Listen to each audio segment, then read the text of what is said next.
Hi guys, நான் இப்போ ஒரு இன்ட்ரெஸ்டிங்கான ஃபேக்ட் பத்தி சொல்றதுக்கு தான் குடுகுடுன்னு ஓடோடி வந்திருக்கேன். ஹியூமன்ஸ்க்குலாம் லைஃப் டைம் எவ்வளவு இருக்கும்? 70, 80, 90, 100 maybe what ever it is. இந்த வாழ்க்கைய வாழ்ந்து முடிக்கிறதுக்குள்ளவே ஒரு பாடுபட்டுருவாங்க. நம்ம எப்பா எம்மா சாமி எனக்கு விடுங்கடா, ஆள என்னால முடியலடான்ற மாதிரிதான் அந்த வாழ்க்கைய நம்ம வாழ்ந்துட்டு இருக்கோம். ஆனா ஒரு உயிரினம் வந்து 10,000 years வரைக்கும் வாழலாங்க.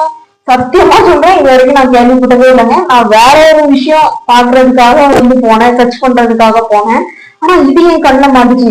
மத்தவங்களுக்கு தெரியுமா என்னன்றது எனக்கு தெரியல. ஆனா நான் இப்பதாங்க பாக்குறேன். 10,000 years அது எந்த உயிரினம் அப்படின்னா கடலுக்குள்ள வாழ்ற ஒரு உயிரினங்க. கடல் பாசி, அதாவது கண்ணாடி கடல் பாசின்னு சொல்றாங்க. இங்கிலீஷ்ல வந்து கிளாஸ் பஞ்சா. இதோட லைஃப் டைம் வந்து 10,000 years வரைக்கும் இருக்குமா? இது இன்னும் ஆச்சரியமா இருக்குங்க. ஏற்கனவே தெரியுமா கமெண்ட் பண்ணுங்க. பாய்.